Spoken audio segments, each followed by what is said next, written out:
Hi, sorry, I fucked up the audio already. I already fucked up the audio. What's up? My guy's face is stuck in one direction. I'm gonna try to fix it. Welcome everybody. I see Camelot's already in the chat.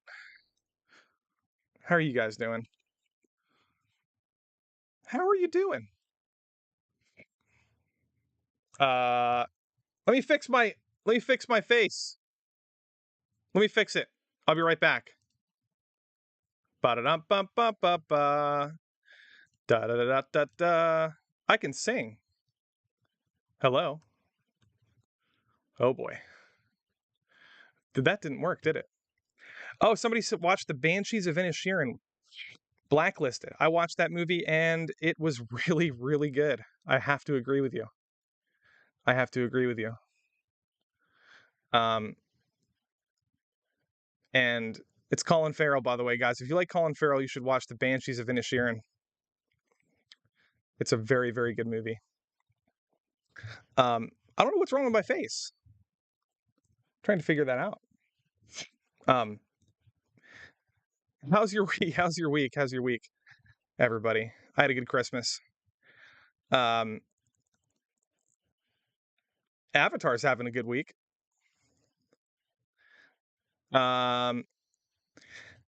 Yeah, Banshees was very good. So yeah, I've been watching a lot of Oscar kind of nominee movies lately, just to kind of I try to watch all of them because usually some of them suck, and I try to be like objective about it. But I always watch the ones that are nominated because then it makes me that much more irritated, but about the ones that didn't get in. You know what I mean? There's always like five movies that should have been nominated that just they weren't baity enough or something. But oops, I'm drinking a whiskey and I'm almost dropped it already. But yeah, Decision to Leave. That's next on my list. That's the Park Chan-wook film, the guy who did Old Boy. He dropped a movie this year. Apparently, it's really good. Everything Everywhere All at Once. Yeah, we're gonna do an Oscars stream on this channel. I'm gonna do an Oscars stream, and in February, and or whenever that is, and we're gonna go through the best movies of the year, stuff that I watched that I think deserves to be nominated, and I'm gonna do my top 10 and all that kind of stuff. We'll do that for sure. And it's kind of weird. This VTuber, stupid VTuber rig. I might have to reboot it, but I'll keep talking. Old Boy, movie about Nick Rekieta. Yeah, that's the Old Boy we're talking about, where he bangs his sister. That's the Nick Rekieta we're talking about. Yeah. That's funny. Hold on. Oh, I'm working on it. I'm working on it. Let's see here. Reset character position. That didn't work. Da da da da da. I got a new subscriber today, boys. Boezy Bird. Boezy Bird. Thank you for subscribing. This is I'm gonna have to cancel this out and come back into it. Load it back up. Just give me a second. What do you guys think about The Fablemans? Has anyone watched it? Has anyone watched The Fablemans? It's actually not bad. It's not bad. Hold on, I gotta load my guy. It could be my guy. Maybe I'll try loading a different one. Uh-oh. Oh boy. Well, I guess I'll have to talk with my neck tilted downwards today. Yeah,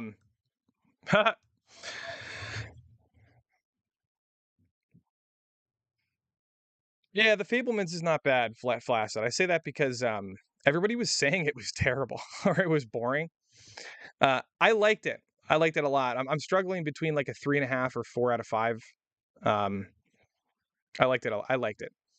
It was a bit underwhelming in terms of like everything else Spielberg has done. Like not everything, but Spielberg has been, much better in the past.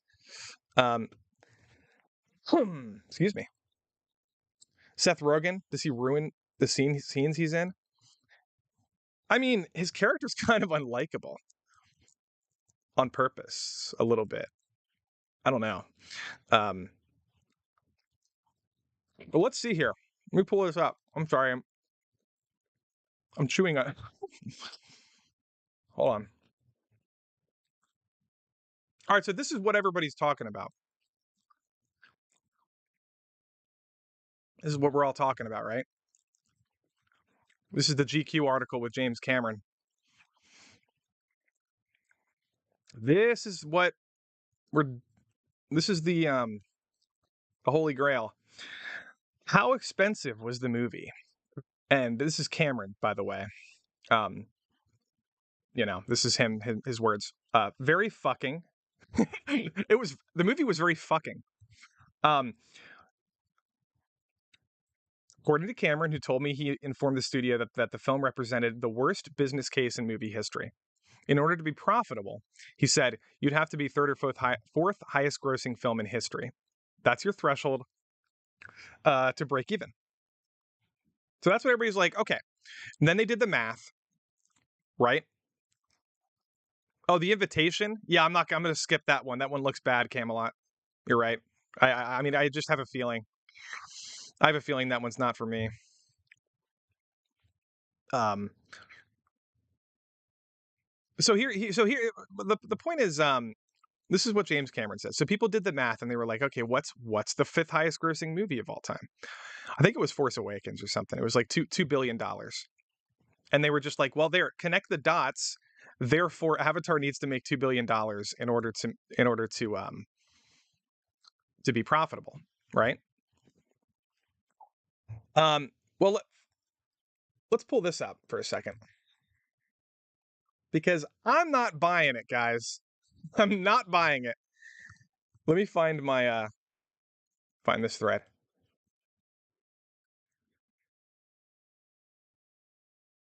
I got that music stuck in my head from the freaking beginning of the stream. Da da da da da da da da da da da da da da. Okay, this is it. Here we go. Highest.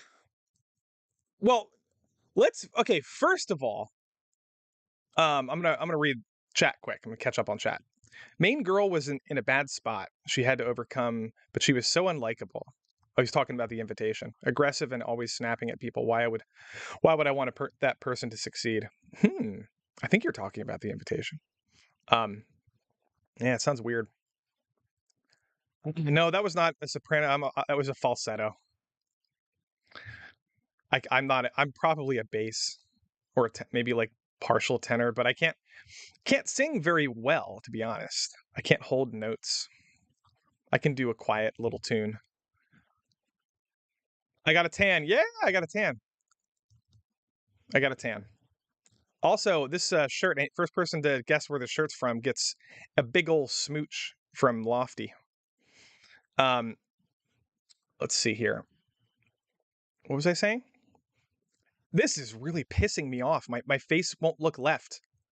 It's supposed to track. Oh. Hold on. Hold on a second.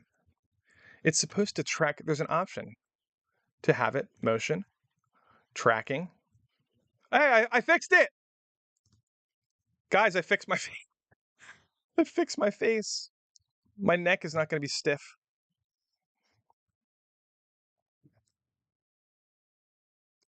Thanks for joining, everybody. Snafu. Phil, what's up, Phil? Flaccid. Blacklisted. I think we got a couple new people here. And also just FYI, I'm doing a New Year's Eve stream. I don't know, Camelot, if you're still here, how are you going to be balancing your New Year's? I'm assuming you're doing a New Year's Eve stream. And at the same time, is Flash doing one? Are we going to am I going to be back and forth? Because I kind of want to do one on my channel. if that makes sense. I don't know. I don't know what to do. Um, it's Saturday. I don't know. I'll let you guys know though. So here's the top 6 fastest grossing blockbuster Hollywood films of all movies ever made. Number 1, Avengers Endgame. It took 5 days to get to 1.2 billion. That is fucking insane. That's unbelievable. Oh, hi Eric. You're new. Good to meet you, dude. Good to meet you, Eric Anderson. I'm baking while the stream. Oh, somebody's baking. Wow, I'm streaming. That's so cool. Bake me a funnel cake. I don't know. I'll be live. He says, yeah, I'd imagine I'll do my New Year's stream before Flashcast. Yeah, yeah, that makes sense. Is it from Drive? Yeah, you got it. You got it, Flaccid. My shirt's from Drive. The movie Ryan Gosling's uh tour de force. the scorpion jacket. Um I can't believe Jurassic World made that much money. Yeah, so Jurassic World is one of the ones 13 days to hit $1 billion. Obviously, No Way Home makes sense, and The Force Awakens makes sense, and Infinity War makes all the sense.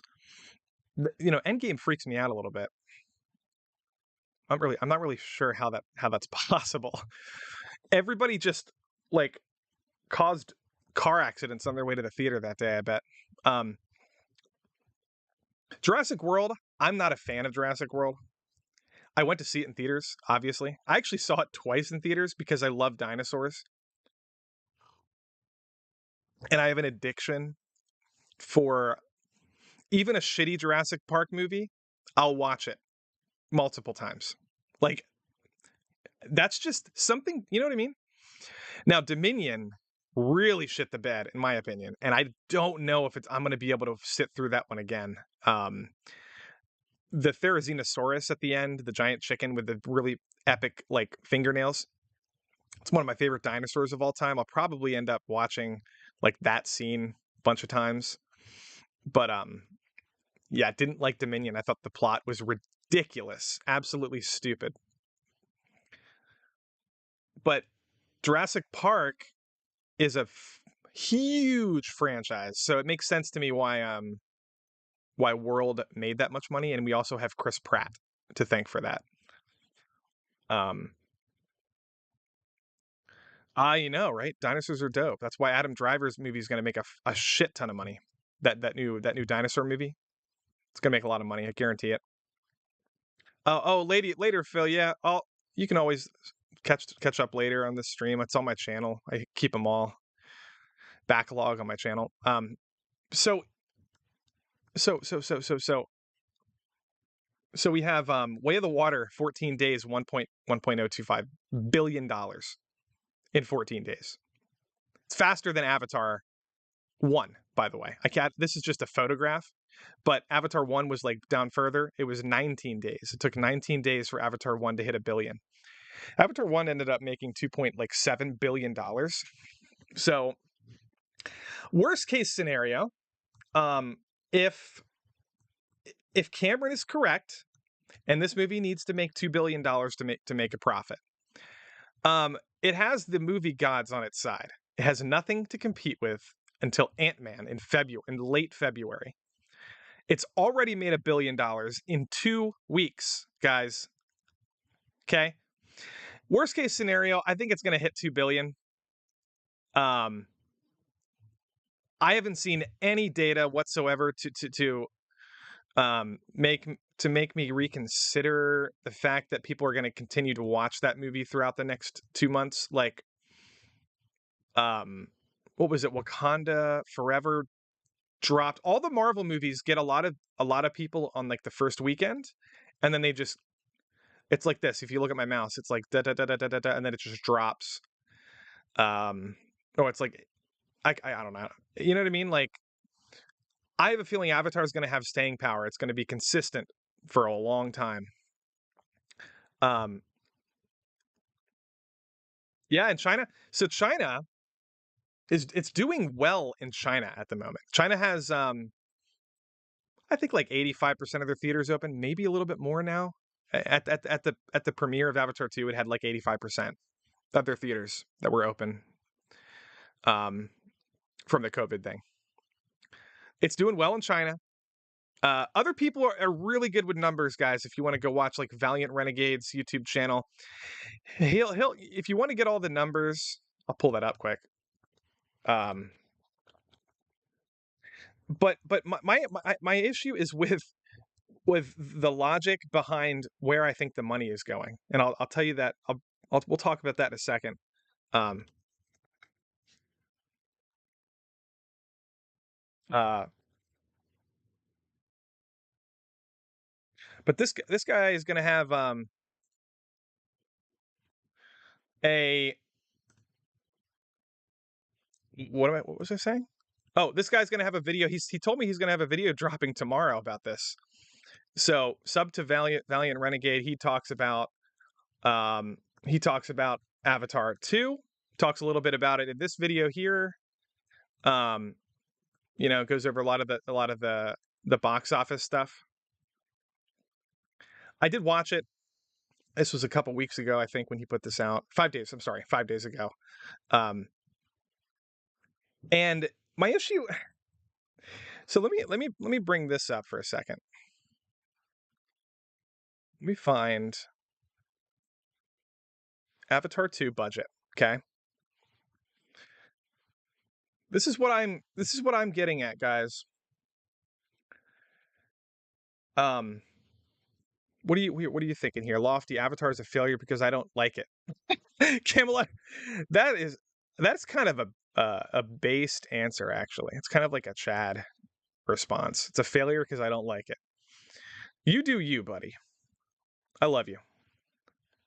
Uh, no, pretty much all channels that outrage farm articles. Yeah, I'm not sure what that's a reference to, but there's a lot of outrage bait and stuff like that around this stuff. Uh, so here's the budget that every number that I come across is completely 100% different. I'm getting the range between 350 and 400 whatever, $60 million, right? This is from Dexterto. I've seen Hollywood Reporter, budget. I think they put it at 300, $400 million. According to for the Avatar 2 budget, okay, this is what we're looking at, right? I haven't seen anything above $500 million. Okay, now more than $100 million on marketing. That is obviously true.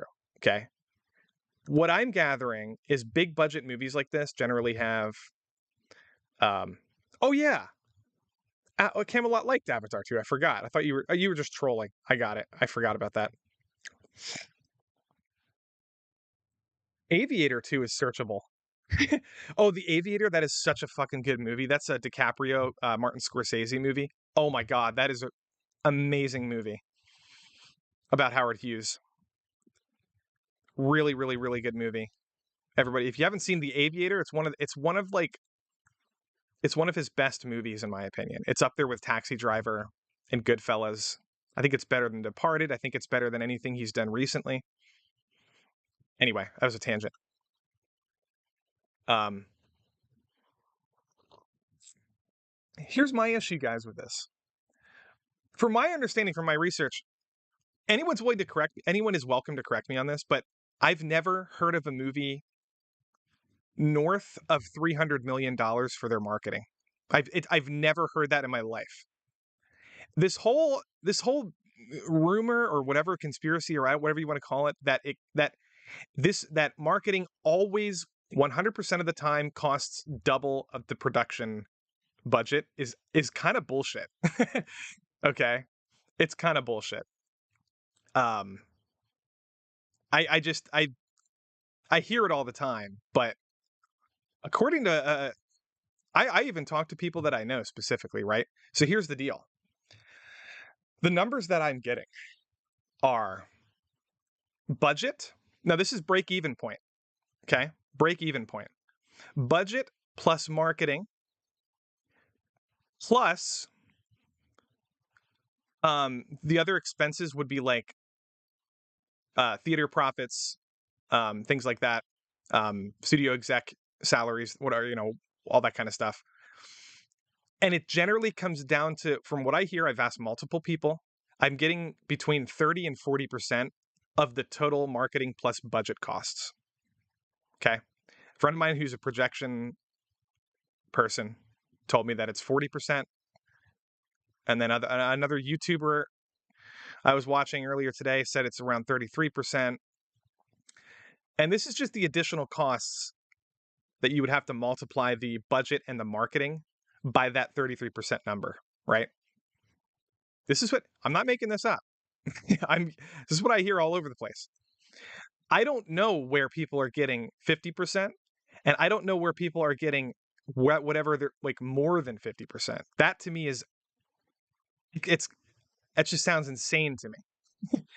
50% of the budget cost sounds kind of insane of the movie for like, okay, oh yeah. First of all, I'm talking about two different things and I'm confusing myself. Give me a second. I was reading something. Okay, let's do the math. I have a calendar. Okay. Let's be generous with the budget. Let's say it costs, oh boy, this is very generous because nobody's ever said it cost this much. But I'm going to say $500 million, okay, for the budget of Avatar 2. Now we got to add the marketing and distribution costs, right? Distributing the film, to IMAX, all this different stuff, and the marketing. I'm gonna be generous and do 250 million. If anybody wants to say that this I'm lowballing this, you're welcome to come on here and disagree with me. But you guys can go look it up. Generally speaking, $200 million is in the high range for Hollywood films for marketing. Okay, that's $750 million. That's a lot of money for a movie, right? Theaters. Let's say theaters take 50%. I know it's less than 50%. I think it's maybe a little bit less than 50%. Actually, I'm getting a bunch of different numbers on that as well, right? So theater commission or whatever you want to call it. Let's say they take 50%, but it's more like 40%, and the number we're going to be going by is, like I said, that 40% multiplier. Okay. So roughly 40% of the marketing distribution budget is what we're multiplying by. 50% is a little bit crazy, but even if you did 50%, let's do it. It's 375, right? Plus 750, which is what our number we had previously. It's $1.125 billion. Okay. Where are people getting $2 billion from? Where's the other $900 million coming from? Besides the quote that James Cameron himself said right here. I've never seen anyone present to me a $2 billion figure without using this quote from James Cameron. Ever. I've never seen it. Now, does James Cameron know the answer to the question? Yes. Wait, let me read. Flash is here. Invite Valiant Renegade and debate him. Well, I'm streaming on Streamlabs. I don't know if I can. I have Collab Cam. Would that work? If he wants to come on, I don't want to debate. If he has numbers, I'm not going to be like, your numbers are photoshopped. No. If he wants to come on, he's welcome to. I can send him a Discord or something. Also, he has a video coming out tomorrow, so maybe he'll clarify some stuff. But here's the deal, guys. Just because James Cameron says, oh, this movie has to be a $2 billion success, right? There's a couple different theories. I have a couple different theories about this. Number one, he could easily be inflating this number. Okay? The reason why would he be doing this? Well, to get his fans that hear him say this and are like, oh shit. Well, I want this movie to be profitable. I got to go see it 3 times. Okay? Why would a director not do everything he can to inflate some of these numbers? To get as many people out to the theater as possible. He never gave any information about it. All he said was that it's got to be the highest, fourth highest grossing movie of all time. That's theory number one, is that he's exaggerating to a great degree how much money this movie has to make. Theory number two, I think, actually makes a little bit more sense. Boise said if it had $2 billion to break even, Disney would not greenlight the sequels. Look, this is what I was about to get into. Guys, wait, let me find the article. This is Avatar 2. We are also getting Avatar 3, Avatar 4, and Avatar 5 if 2 is successful. Okay? Hold on, I got to find the article that I had. Oh, maybe I lost it. Let me find it quick. Because here's the deal. Disney, I'm just going to tell you, and then I'll pull up the confirmation in a second. Looking for it. Disney greenlit all of them for $1 billion. Okay? Here it is. Now, when I say greenlit, I don't mean like 100%, right? Avatar still has to do well, right? But here's what I'm talking about. Let me find it. Whoop. All right. A combined $1 billion in production expenses. This is Disney's allocation, much like Amazon did with Rings of Power. This is what Disney is paying. This is what they're allocating to the Avatar franchise. Okay?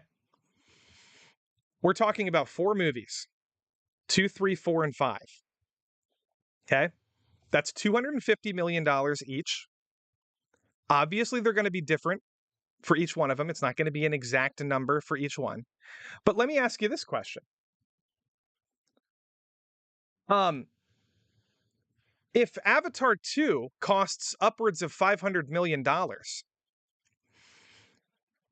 does it not make sense that that a good chunk of that budget went into the developing costs of the technology and the production design that will also be used in the entire rest of the franchise?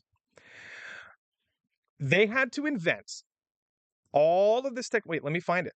All of this technology. Okay?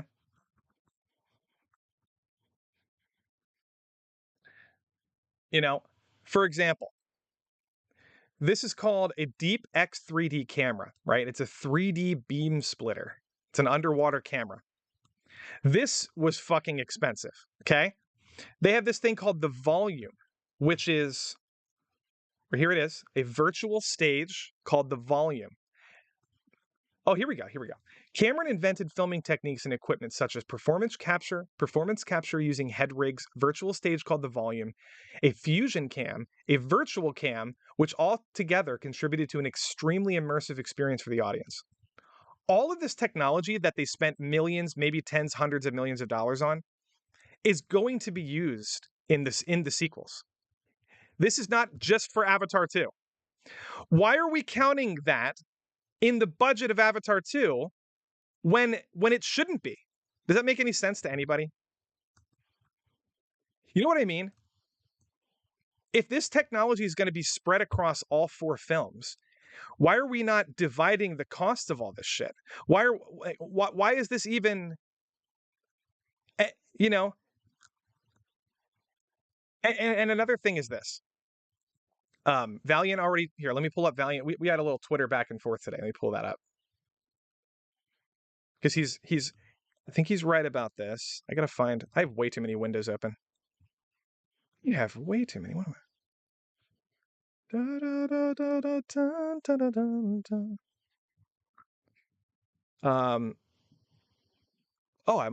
Twitter's stupid, by the way. It deleted my second account. I didn't delete it, but I can't even access it right now. Twitter's acting dumb. I'm sure you guys are aware. Some of you guys.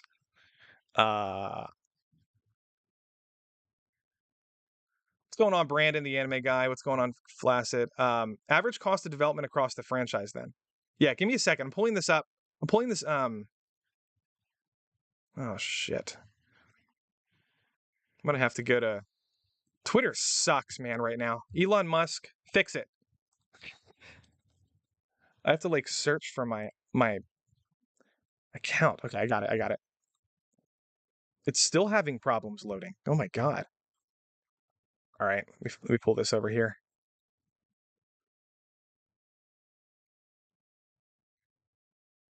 Okay, you guys see this? Um, Valiant Renegade responded to something that I wrote under Flash's tweet. We were just kind of going back and forth about the cost. 800. I was making fun of it. The people who were criticizing, that it would. First of all, objectively, there were thousands and thousands and tens of thousands of people who were saying this movie had no legs because it's been 12 years and there was no hype behind it and nobody wanted to see it and it wasn't even going to make $1 billion. Flash was one of those people. Okay, Flash, are you still here? So I don't want to hear from you about budget or anything. It already made $1 billion in 14 days, Flash. That was your 900 million was your prediction for the entire run of the entire movie. Okay. Let's pull back a little bit. This is what Valiant Renegade said. Lofti, as of now, about 470 million has made it back to Fox Disney distribution from the 1.03 billion gross.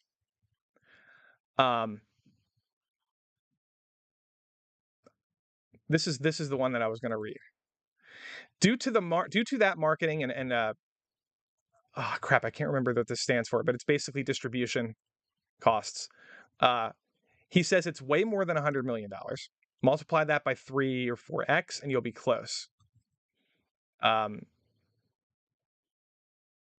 Cameron is correct. It needs to be close to $2 billion to break even at the box office. I don't understand what he's talking about here, honestly. I can't.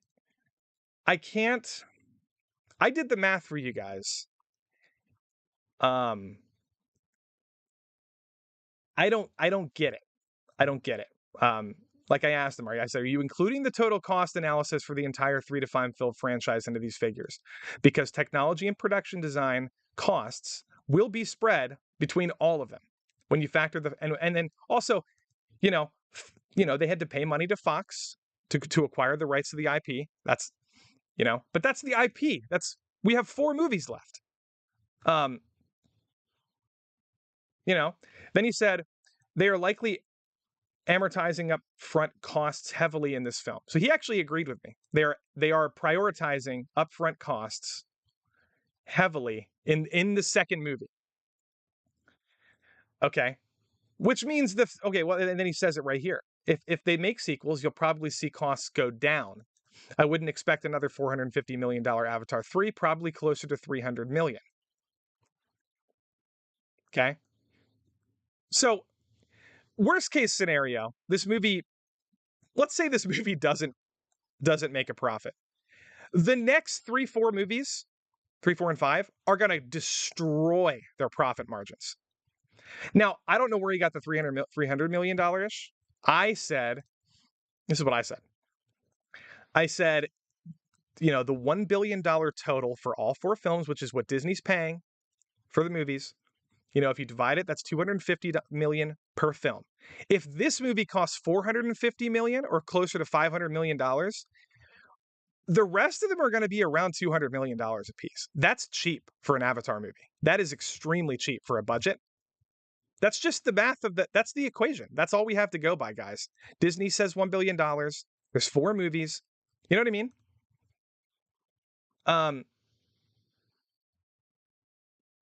I'm not buying it. I'm not buying that this movie cost $2 billion by itself just for Avatar 2. I can't. Like I said, Cameron, there's nothing stopping him from exaggerating numbers. There's nothing stopping him from making a giant controversial statement to clickbait everybody into go seeing the movie.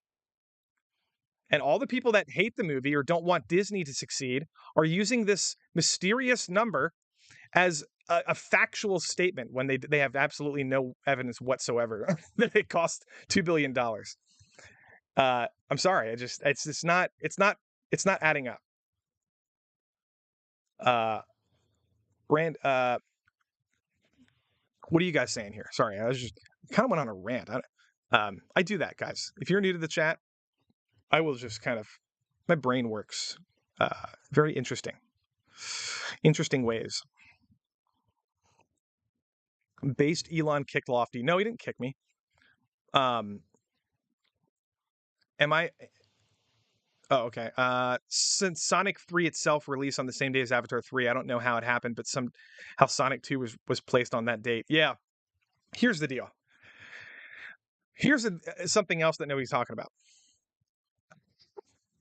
You guys know that The Flash and Aquaman were supposed to come out like around this time of year, and they both got fucked. That was extremely good news for Avatar. I don't know how it would have performed if those films were out at the same time. Like I don't know how many people are in a situation where they can't afford to go to more than one movie, so they only pick one, or if they, you know what I mean? Like I don't know how that works. Like I don't know the data behind all that stuff, but I'm sure it would have impacted Avatar 2's sales 100%. Box office. If Disney themselves agreed to $1 billion, I wonder how much Fox Studios gave Cameron before the merger. Well, they paid $71 billion to merge. That's how much they bought. That was the Fox merger, $71 billion. Now, that they don't just get Avatar, they get a fuck ton of other, like they get the entire Alien franchise, they get a million other things.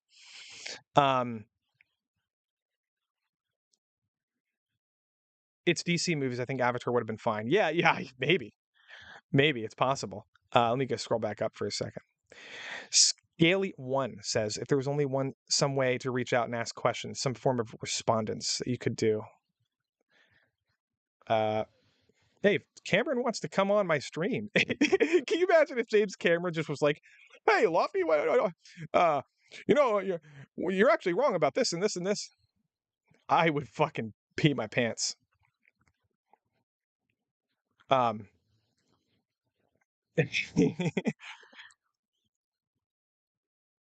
do we got? A Disney Alien? Well, it's happening. They're doing a TV show at the moment. I'm kind of on board with it, to be honest. I'm tired of being pessimistic about 100% of reality. The Alien thing to me, Ridley Scott's on board. It's a TV show. It could suck. It could suck easily. But Ridley Scott's producing, and they have the guy who directed Fargo helming the project. Now, I don't know if you guys like Fargo, but I think it's one of the best shows in the past 5-10 years, to be honest. Loved it. I think it's almost better than the film, than the original movie. The first 2 seasons of that show. I don't know. We'll see. We'll see about Alien. A lot of adaptations are terrible. But then again, Dune was expected to be terrible and it wasn't. So, like, I keep going back to Dune and I keep going back to a couple of these other things, right? Like The Boys, Invincible, Arcane, right? There's a lot of shows that adaptations, even Edge Runners, Cyberpunk. They're not all terrible.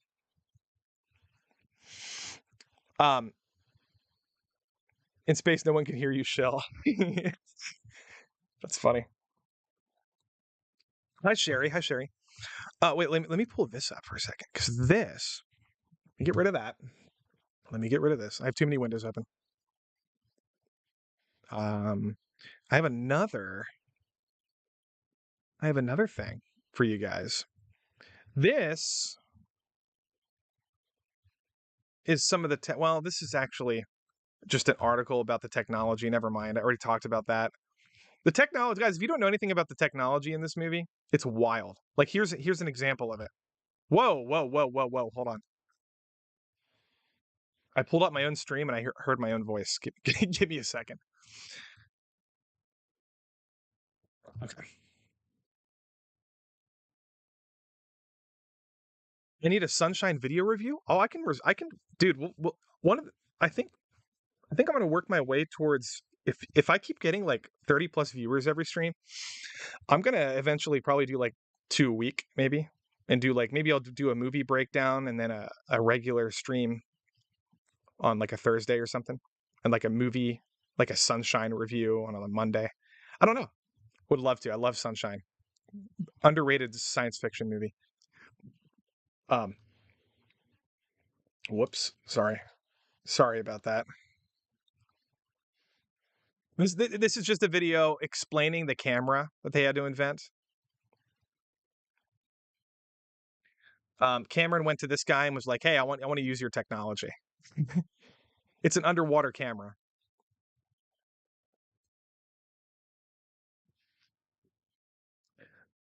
Yep. So there's like a beam splitter. There's all kinds of different crazy lenses that they have to use. They have a tank.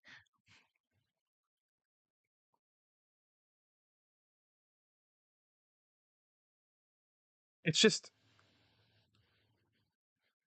it just looks crazy, guys. And these balls were placed on top of the water to eliminate any kind of light particles, I think, or something. Oh, reflections. There it is. And oh, by the way, this guy was from Sunshine right here. The guy from Avatar 2 was in Sunshine. Uh, hold on.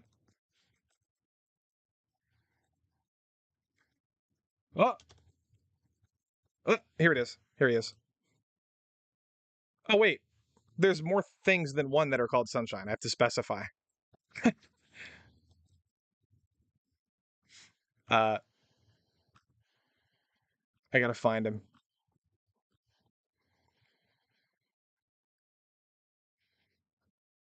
Cast. That's a good. That's a Danny Boyle movie, by the way. Um, it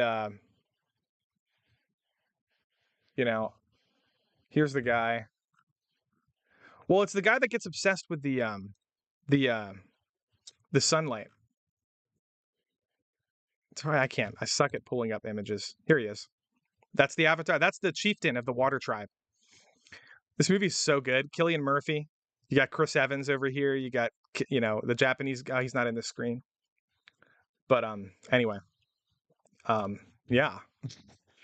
Uh,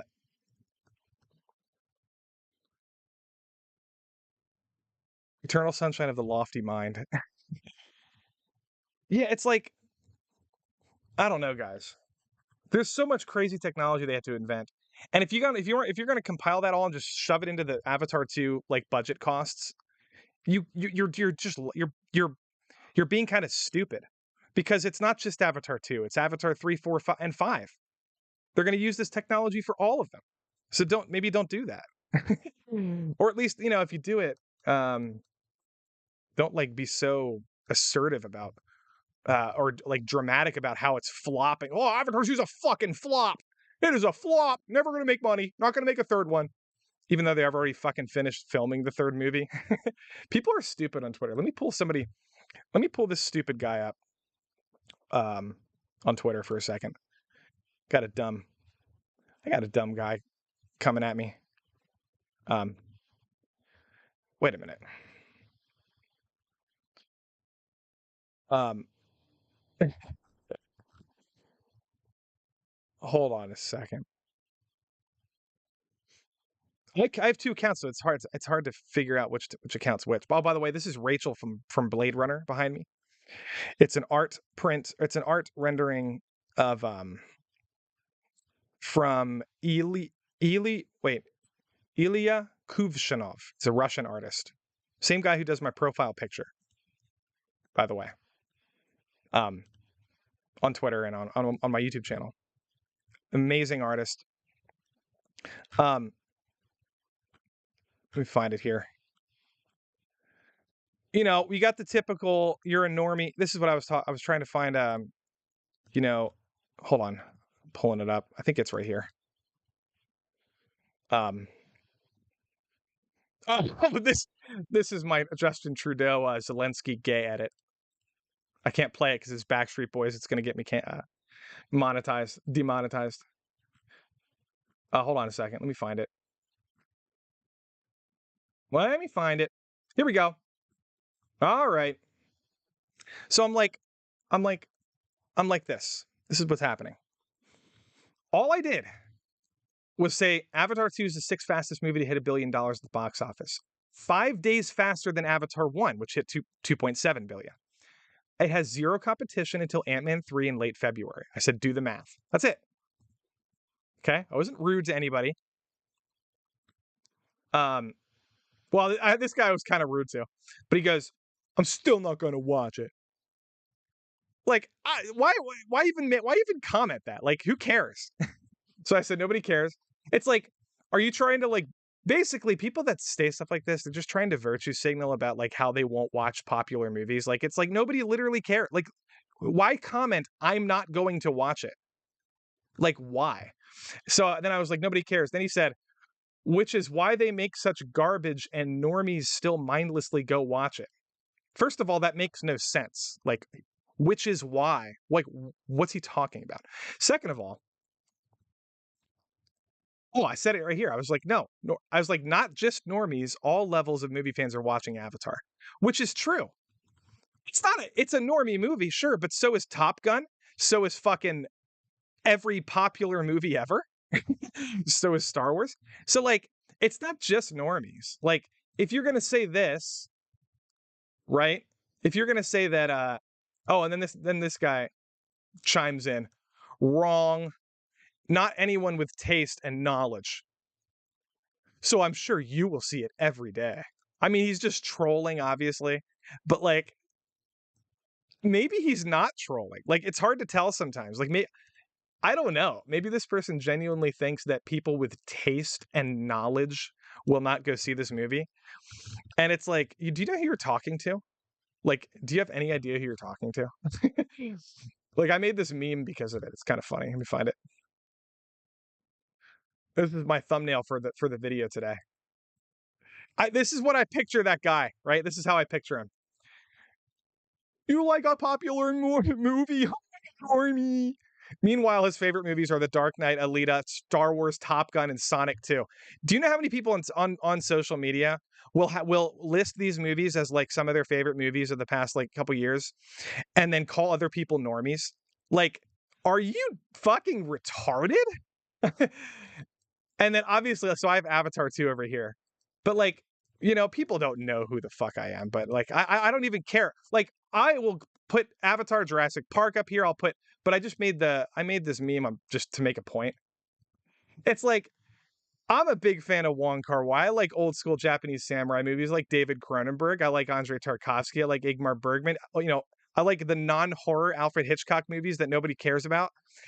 If you're gonna call me a normie and then turn around and say Sonic 2 is your favorite movie of the year, maybe like go take your penis out of your mom's vagina for like 2 seconds. Um, I don't know. Maybe like relax. Not everybody's a normie. Yeah, Jurassic Park's a great movie. So is Avatar. So is fucking The Matrix. Just not every normie movie has to be bad. Oh my god. It's funny. It's funny. Anyway, um, where are we? Where are we again? uh, internet is hard to tell if people are trolling because people say stuff on the internet with no tone. I don't know. I agree. I agree.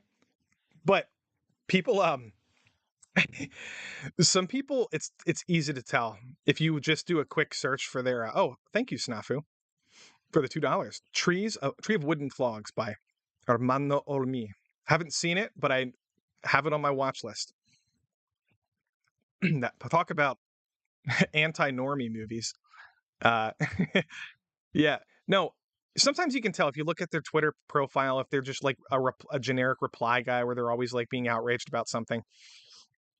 Generally speaking, they're not being sarcastic, but I don't know. Yeah, sometimes I can't tell. Um, but here, let's get back to hold on a second. Um, whoops. Avatar 2 Way of the Water. I'm just gonna put this in the back. Oh, I'm just gonna put this in the background while I'm chatting because this is maybe some people haven't actually seen the behind the scenes stuff of Avatar. Um, all this stuff costs a lot of money. Uh, and I hear and oh another thing is okay. Um, oh people just say dumb stuff all the time. I know, but I know no genuinely I think people think you're a normie. Here's the thing with a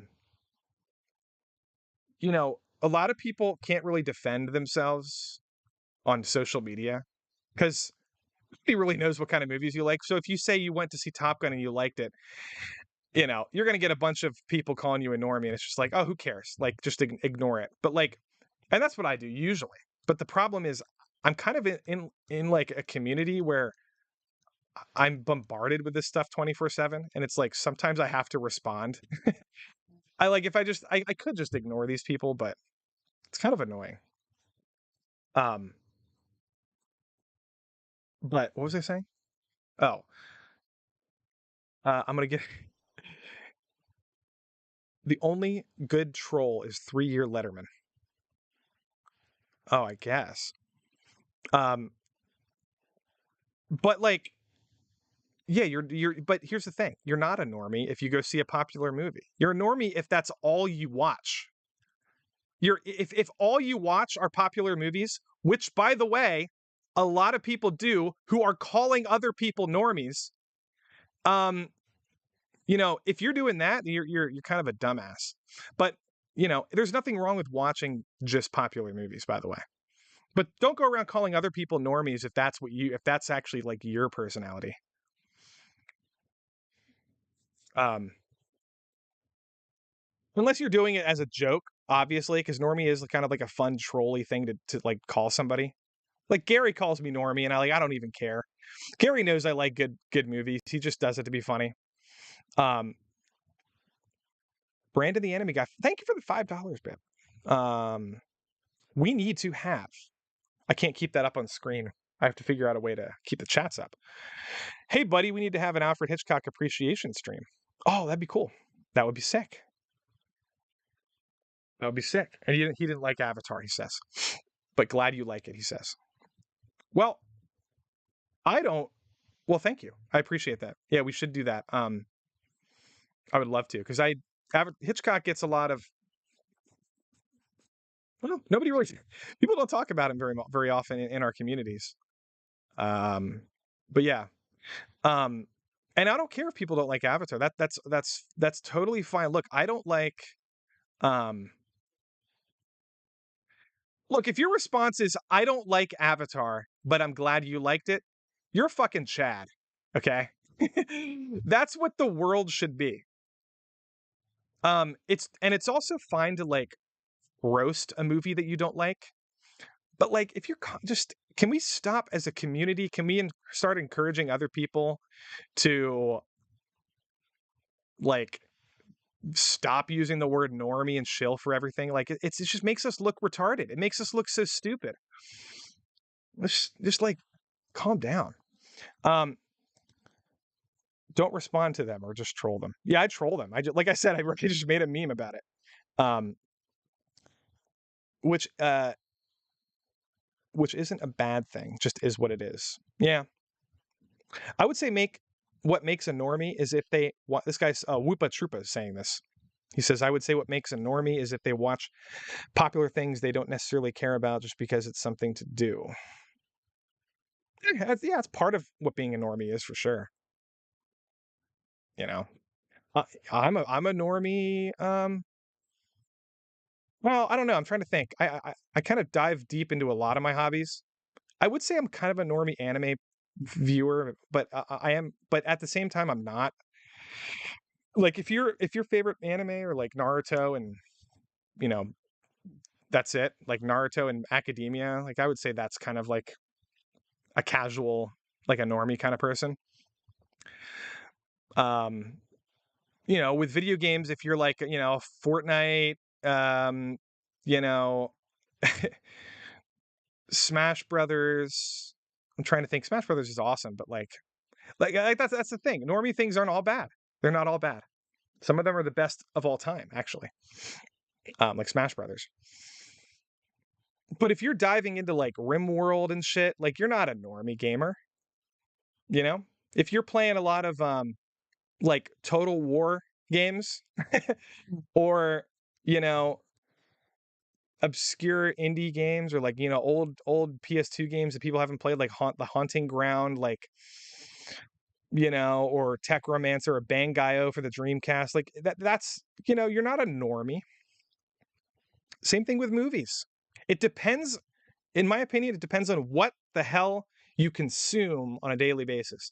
It has nothing to do with you going to see or playing a popular game or movie. It has absolutely nothing to do with that whatsoever. You know what I mean? Everybody played Elden Ring. Doesn't mean everybody's a normie, right? Think with your heads, people. Think with your heads.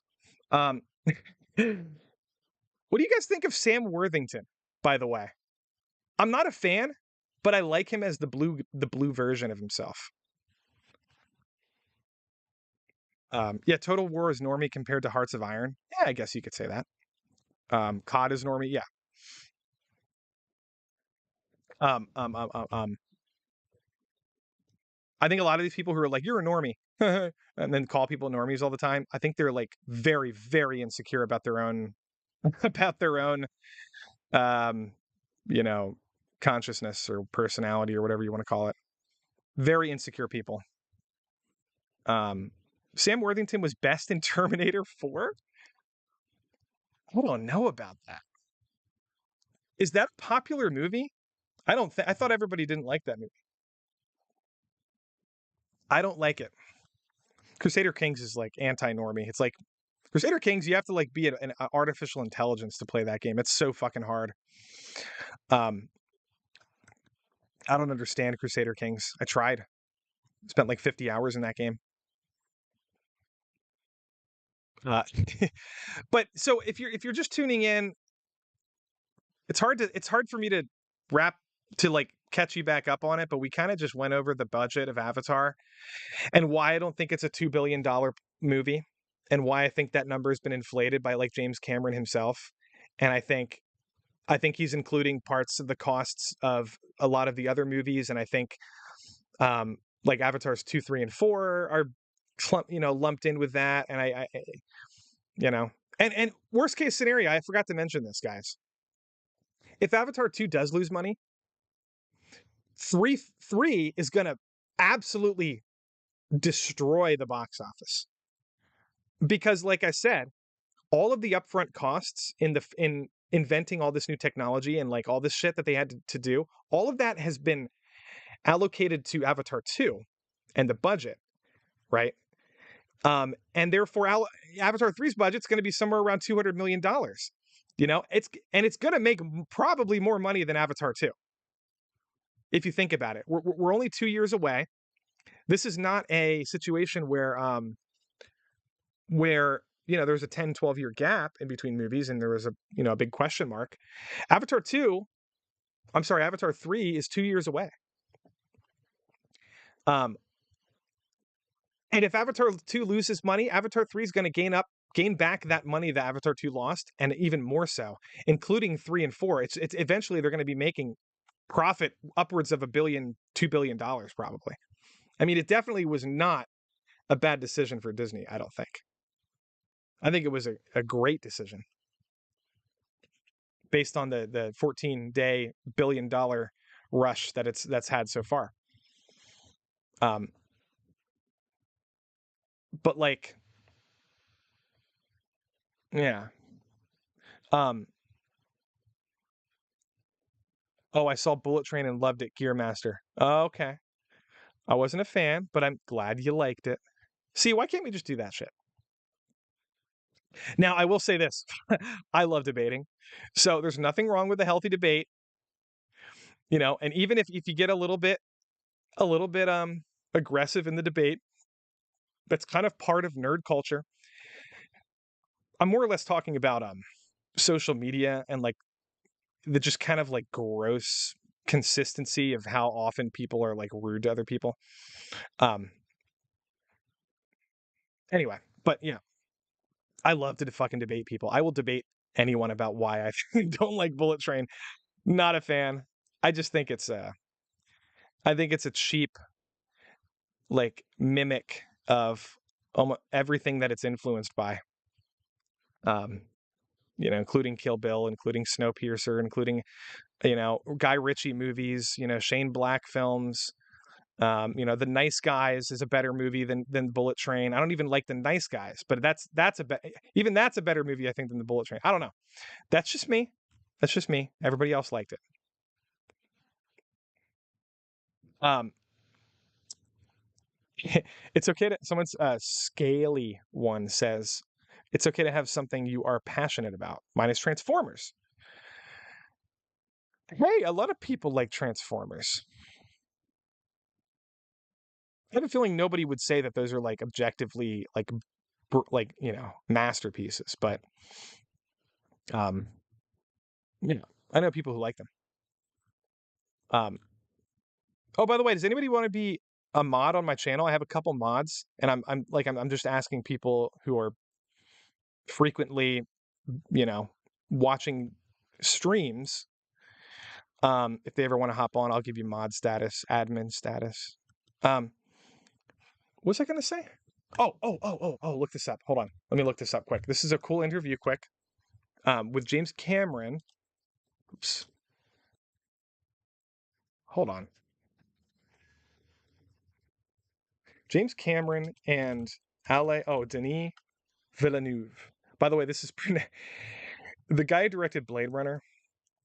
His name is pronounced Denis Villeneuve, not Dennis Villanueva. I got that wrong, and I was corrected recently. He's Canadian. He's French Canadian. Um. Oh, Jack wants to be a mod. Sure, Jack. Whoa! I don't know what SEK is, but we got a hundred SEK donation. Is that South? I'm gonna have to learn all these. I'm kind of new to streaming. Yeah, I'll do that quick. I would give me a second here. Um,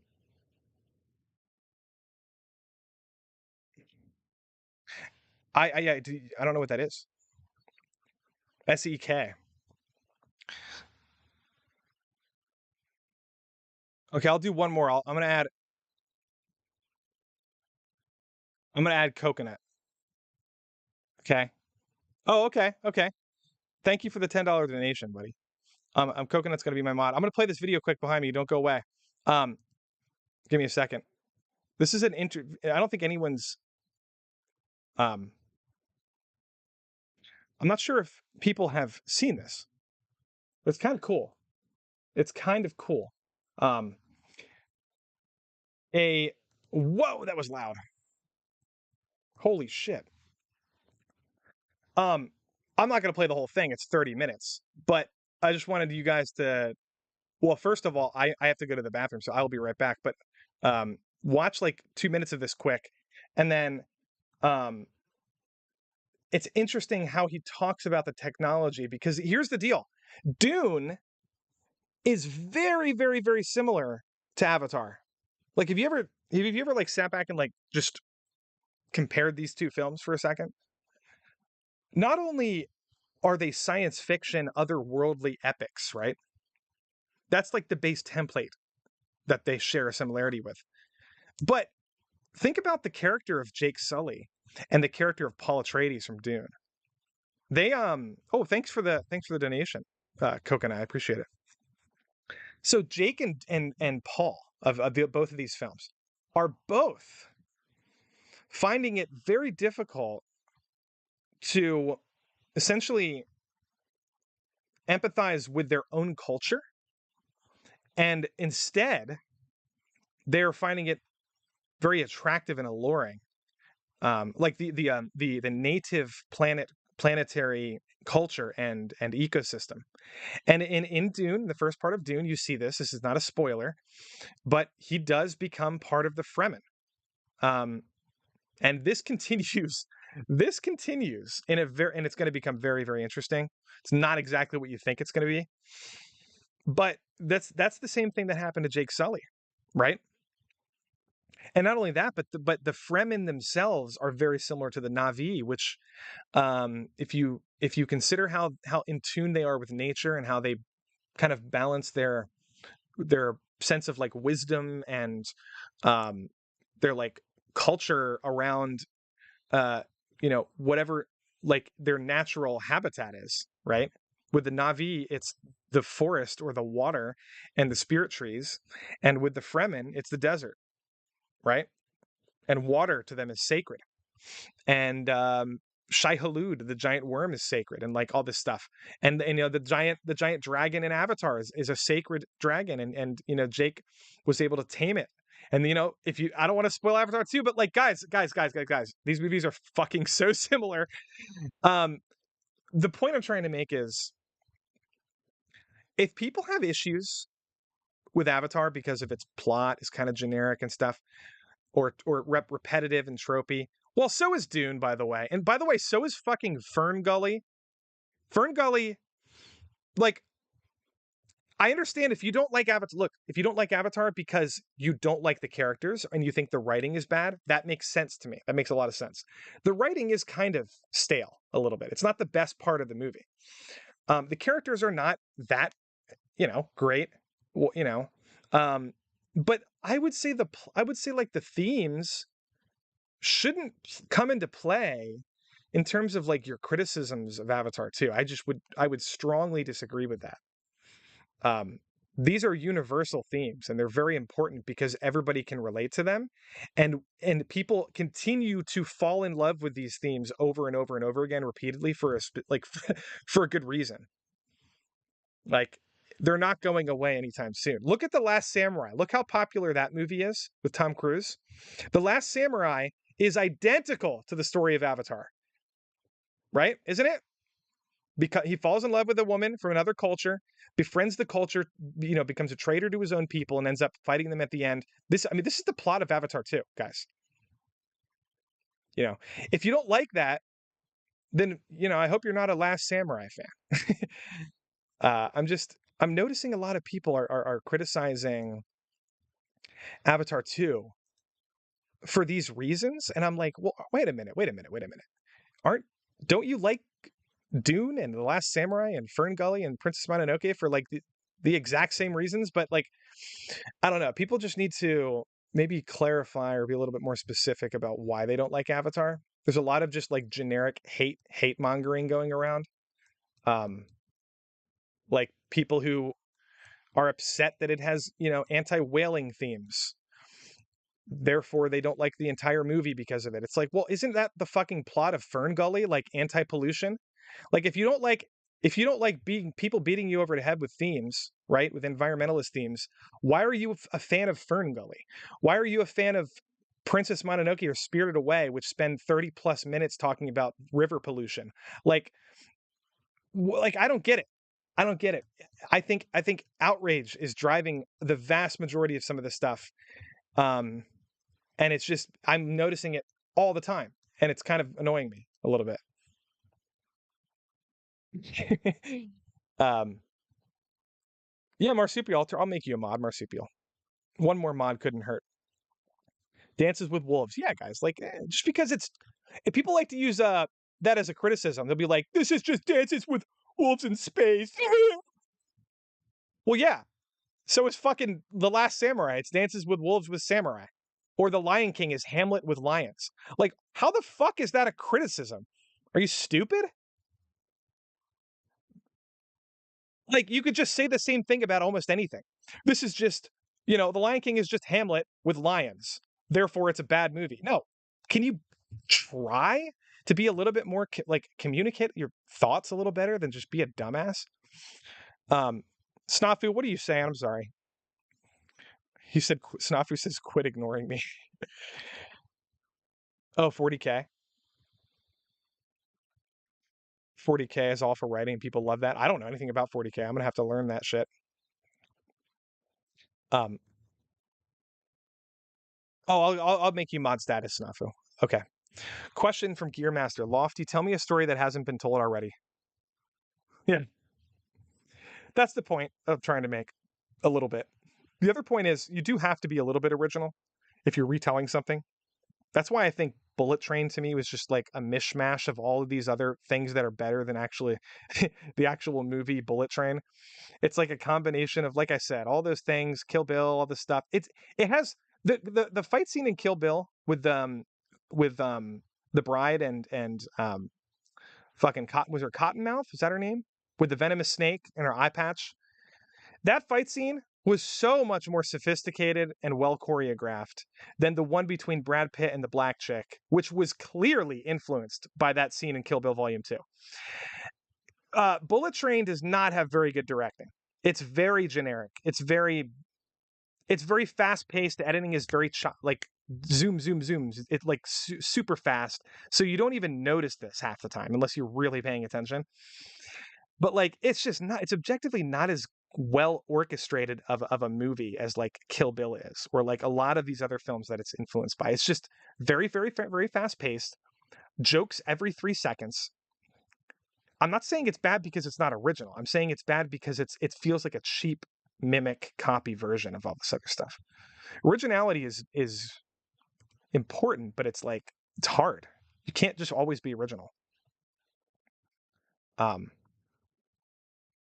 Well, anyway, I'm gonna do this quick because I have to go to the bathroom quick. But just give me a couple minutes here. We're gonna do a little study session with. Hold on, let me find it.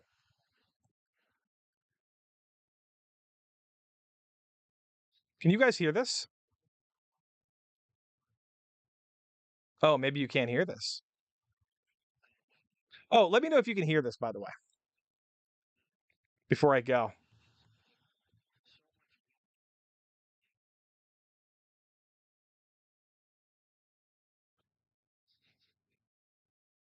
Oh, I got it. I fixed it. I fixed it. I fixed it.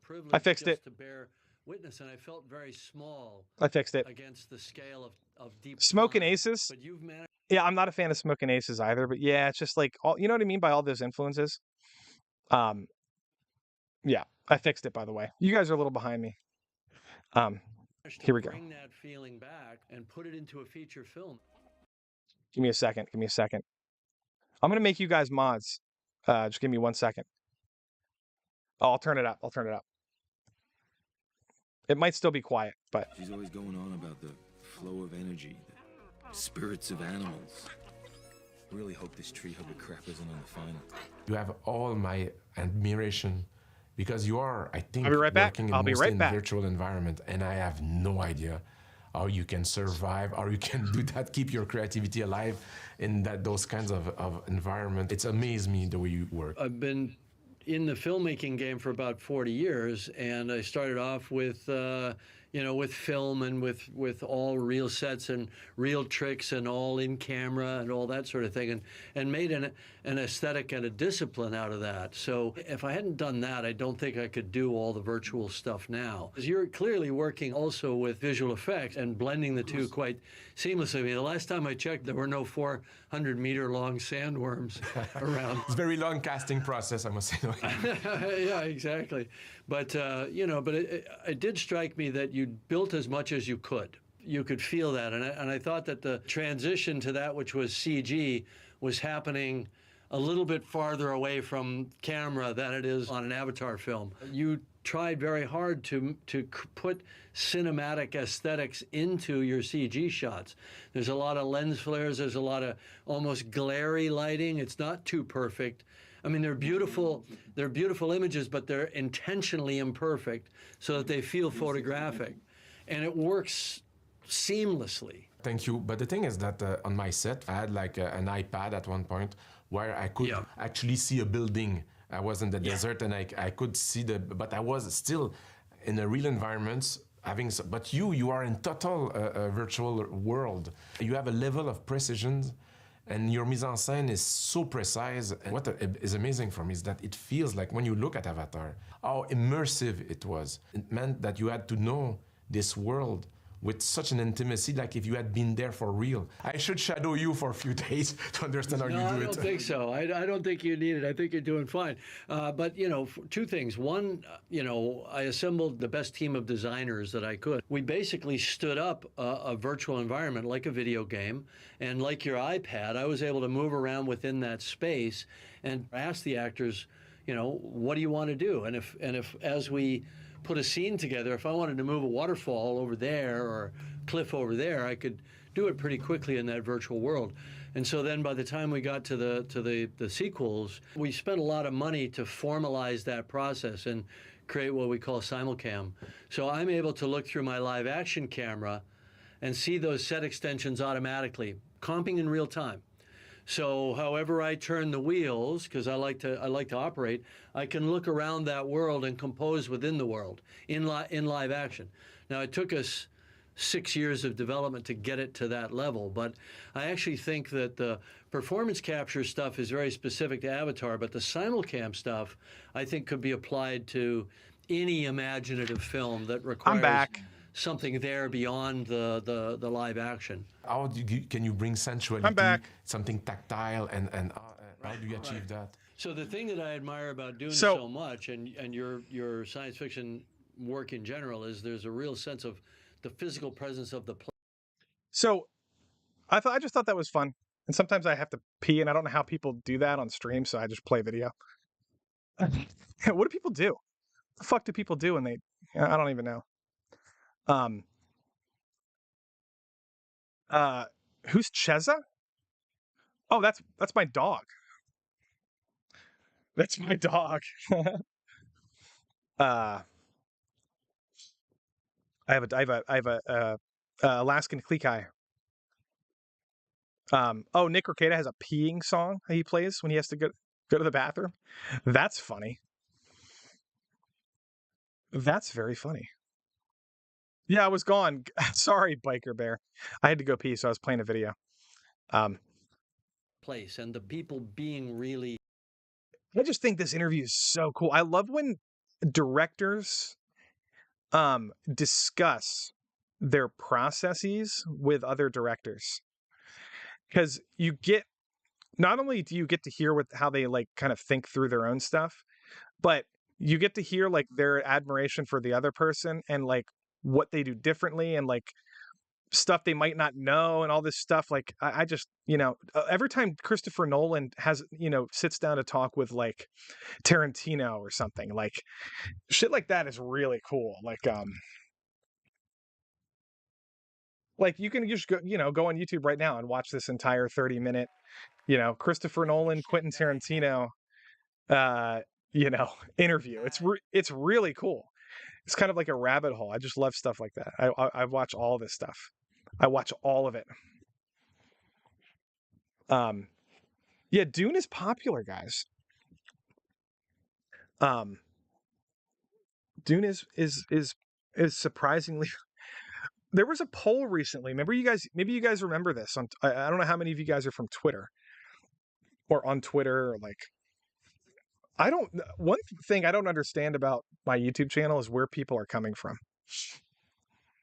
I'm not quite sure how to even find that information. But if you're on my Twitter, if you're not, you should be, because I post really funny videos, and Twitter's kind of a fucking mess in a really entertaining way. Twitter's a disaster in like the most entertaining way. But it's just lofty pixels. Anyway, there was a poll. Do you guys remember this poll? It was I think Melanie Mack put this poll out. It was like, do you guys like Dune or Mad Max better? I think Dune won the poll. And I'm talking about Fury Road, by the way. And that kind of shocked me, because I always thought Mad Max Fury Road was like overwhelmingly popular with everybody.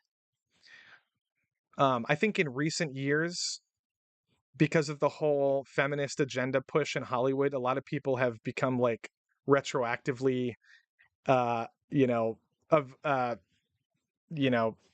trying to hate on that movie because of what they were doing. At the time, I'm pretty sure a lot of people were okay with some of that stuff, but I mean, um, I don't know. This was before. I think that was slightly before like this gigantic push in Hollywood to put women on screen 24/7. Um, I thought it was okay. Like it didn't. It kind of sucked in terms of the plot, but I didn't think that was that big of a deal because the movie was so incredible. Like the action choreography. You know what I mean? Um. Oh, I followed your Twitter, Gonzalez, Joshua Gonzalez. I followed your Twitter after I heard your favorite film being Drive My Car. Oh, I am trying hard to cultivate a bunch of like hardcore cinephiles in my community. I want as many as I can find because I would much rather talk about like really good movies instead of the most popular movies, you know what I mean? Like I have to talk about Avatar, I have to talk about Prey, um, you know, whatever is popular, just to kind of be relevant for the algorithm. But Drive My Car is a masterpiece. Should have won Best Picture, in my opinion. It's a Japanese film, um, Japanese drama. Uh, it's just really good. Came out 2 years ago. Um, extended cut of Dune? No, no, no. We're talking about the new Dune, the new one. Um, yeah, but you know what I mean.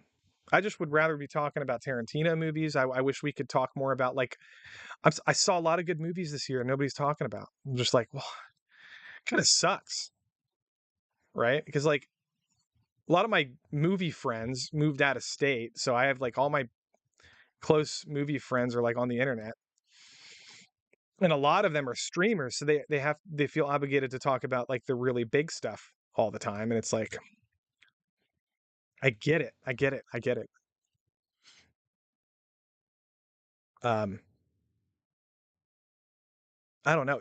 That's another conversation. What the fuck are we doing? Why is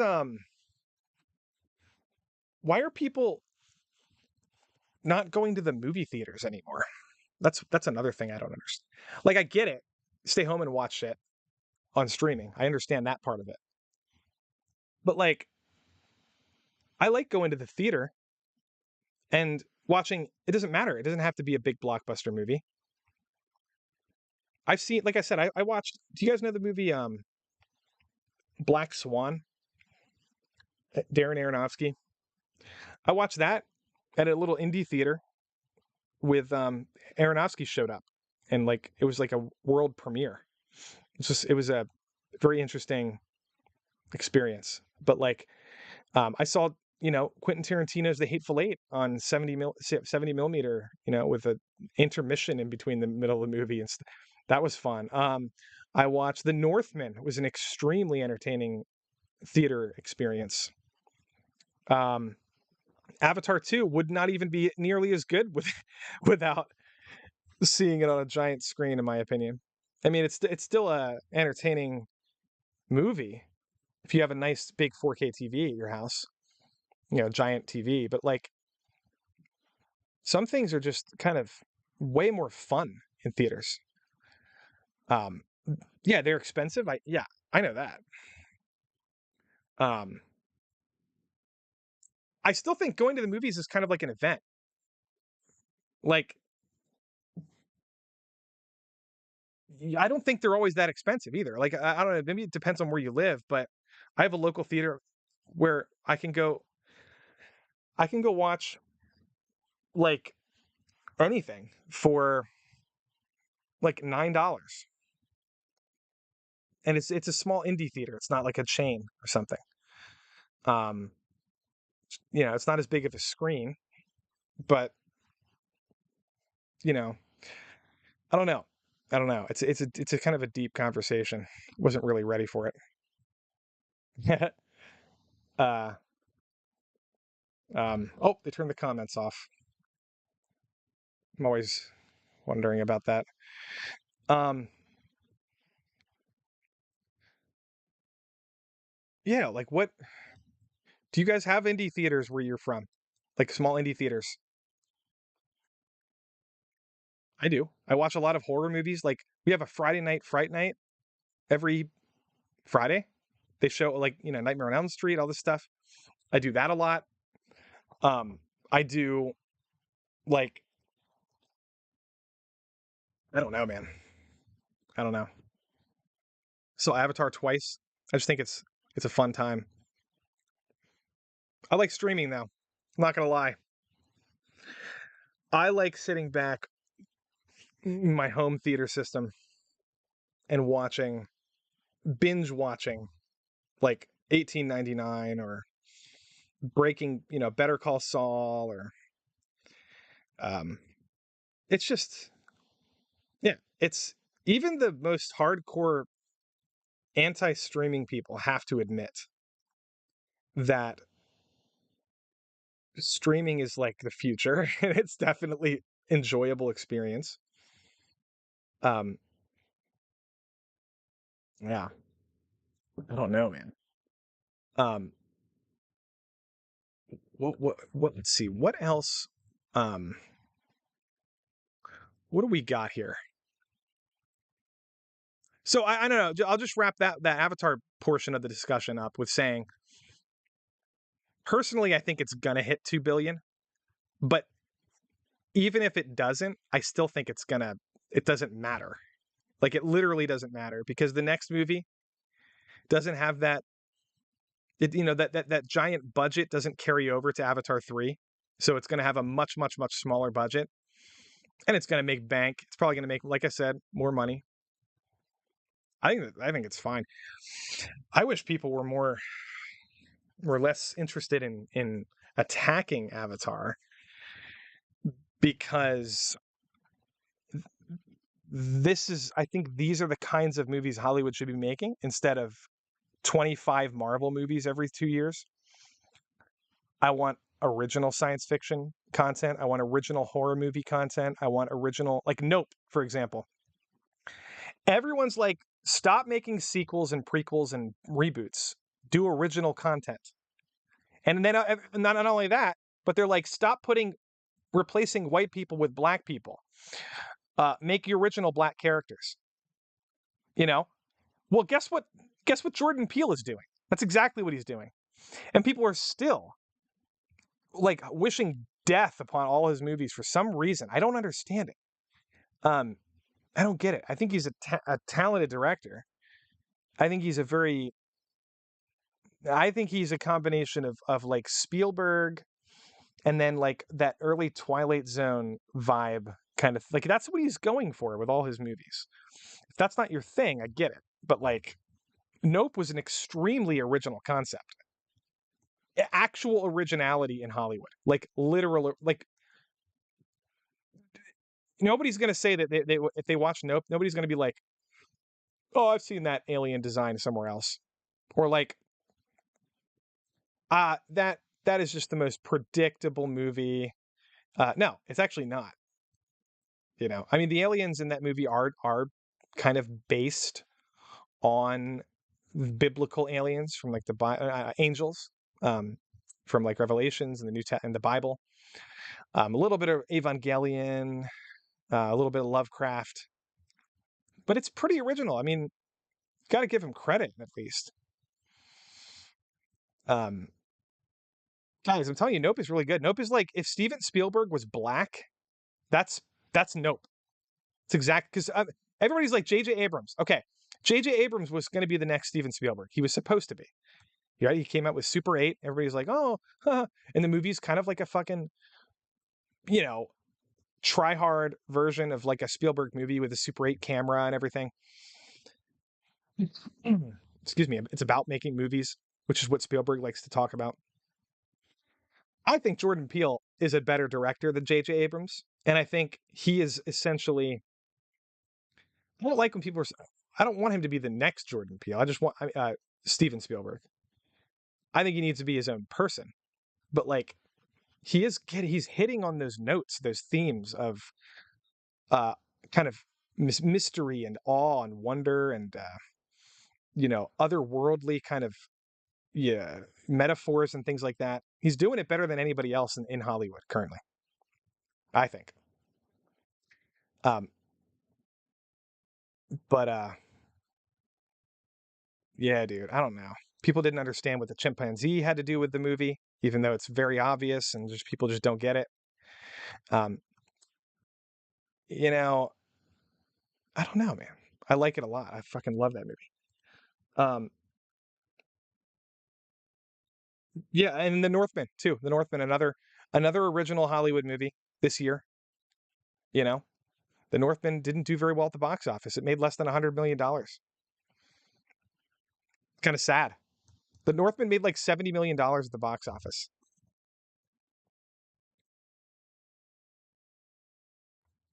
Wait a minute. Let me verify that. Let me verify that. My memory's. Hold on.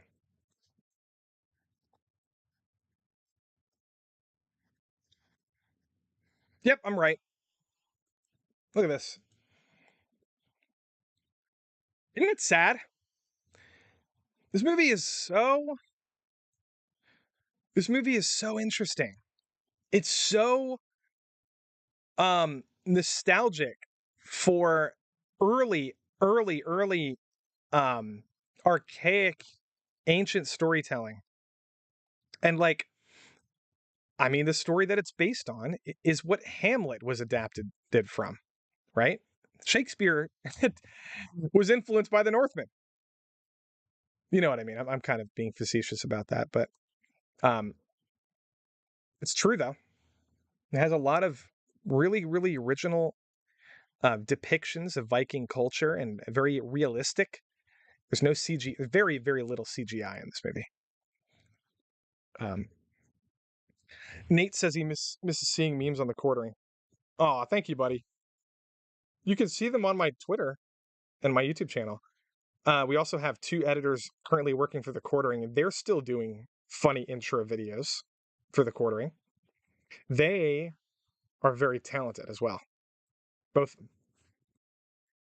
Um, I saw Jaws this year in 3D. What the fuck? I've never heard of that. Um, JB, Nope was pretty good. Ending wasn't hitting on the same note as the rest of the movie. Huh.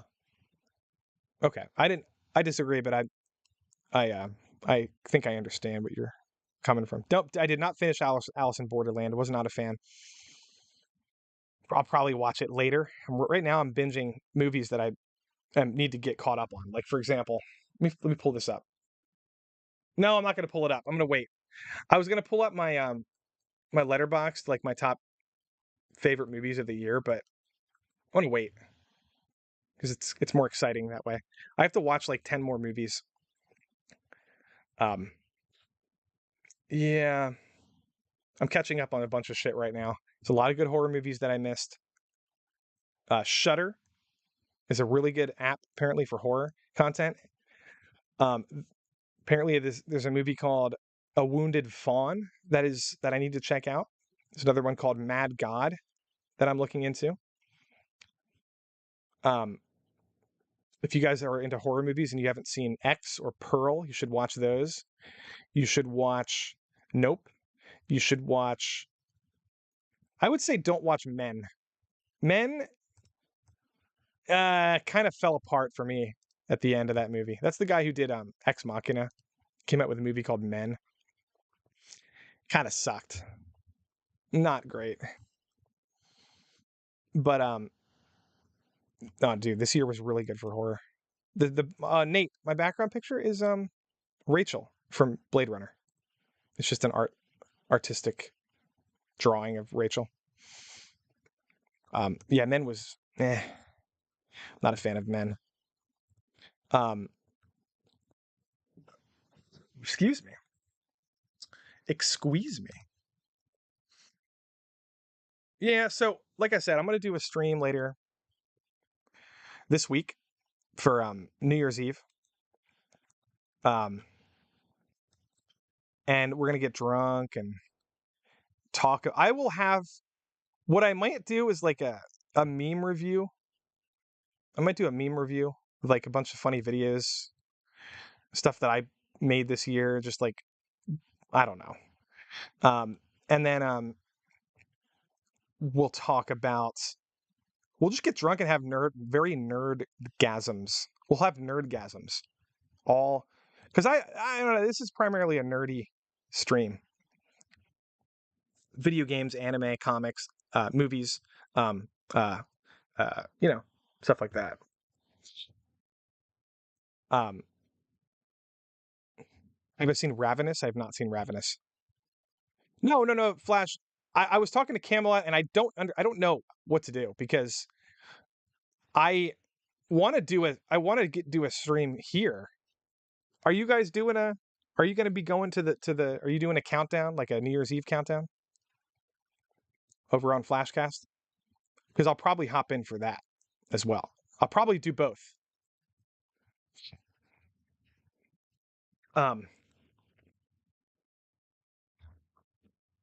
Everybody sub to Flashcast or Yellow Flash if you haven't. I have 37 windows open. The fuck? What is going on?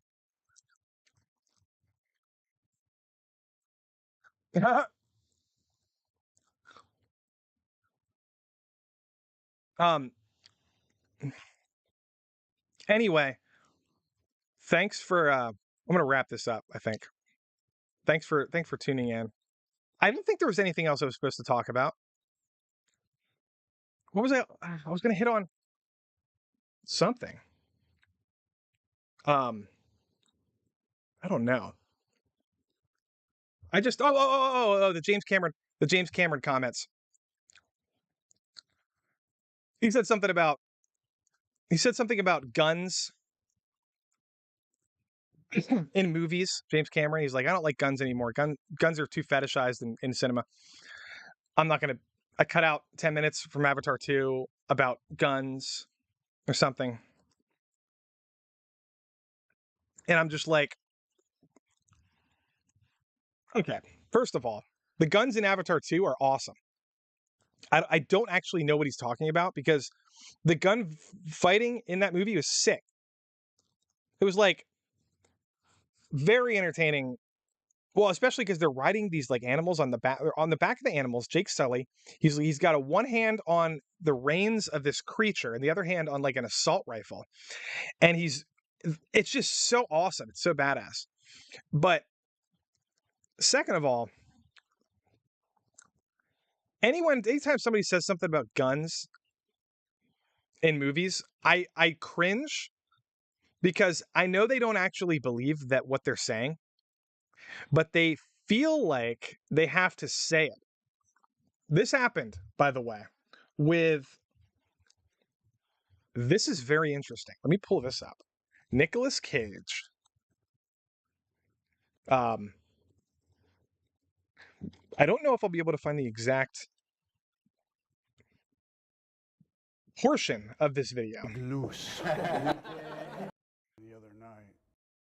But somewhere in this interview, now, hold on a second. This is a actors roundtable, right? With Nicolas Cage, Tyrion, I'm forgetting his name.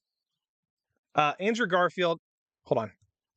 Andrew Garfield, Nicolas Cage, Tyrion, Kang the Kang, guy from Loki. He plays Kang. He's actually a really, really good actor.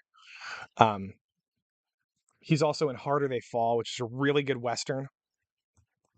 They ended up anyway. They started talking about guns, right? About like gun violence in movies and about this like the Alec Baldwin situation.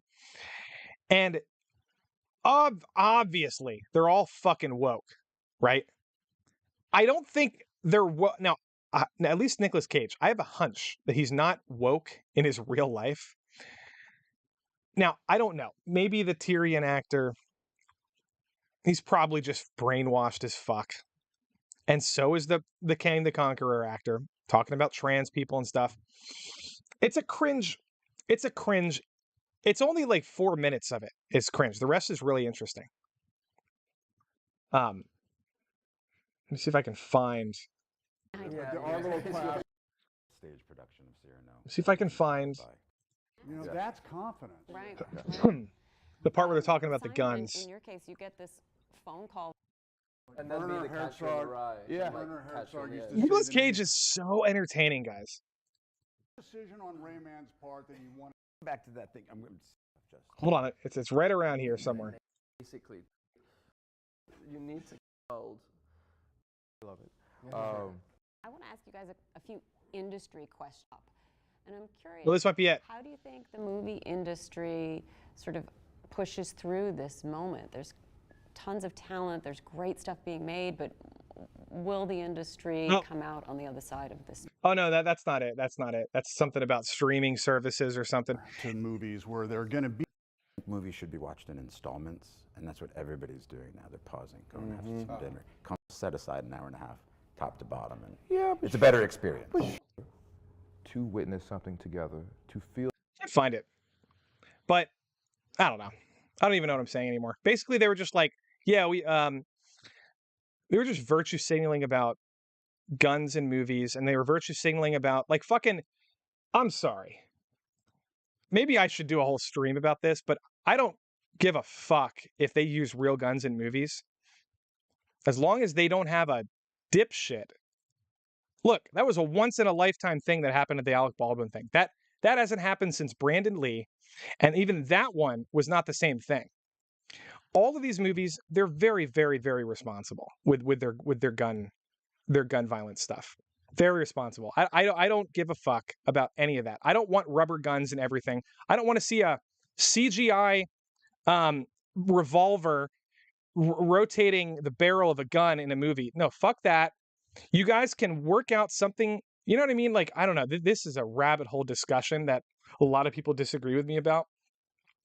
But I think anyone who is who is extremely reactionary to the Alec Baldwin thing is, I don't know, man. There's a lot of virtue signaling going on.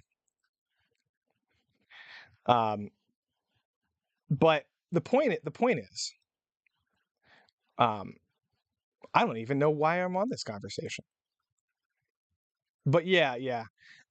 Hollywood needs to fucking get their shit together. I don't know. I don't know, man. They're all woke on camera, and they're not. Did you see the unbearable weight of oh god, what the fuck is that called? Massive Talent, the Nicolas Cage movie. It's actually pretty good. It's actually pretty good.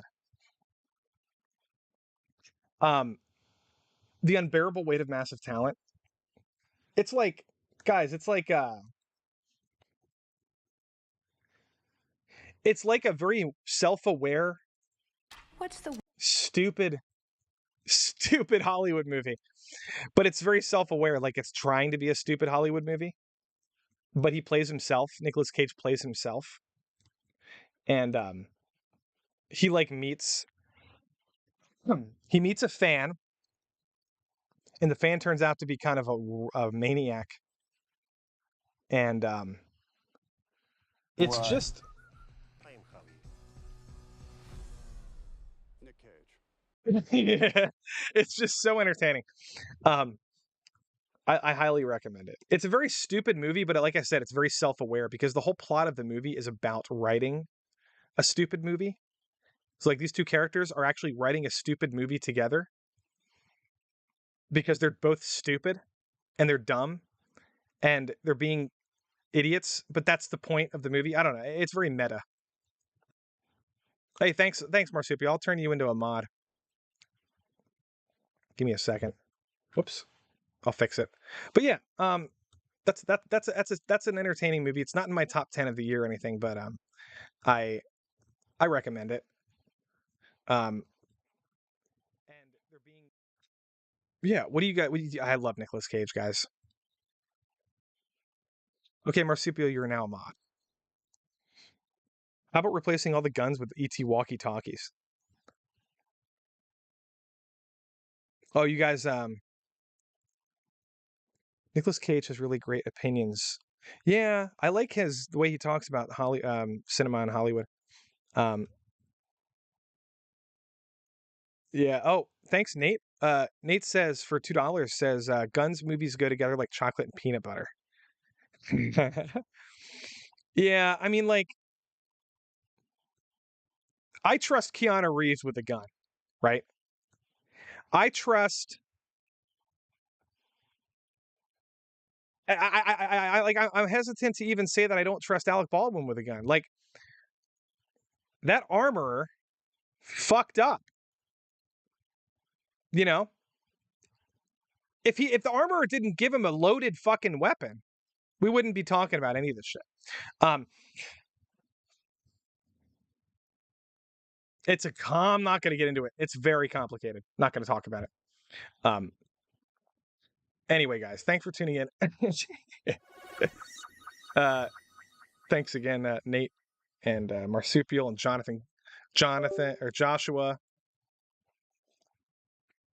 and Solitude and Flash and Camelot and everybody for tuning in. Eric, nice to meet you. Have a good night. Go watch.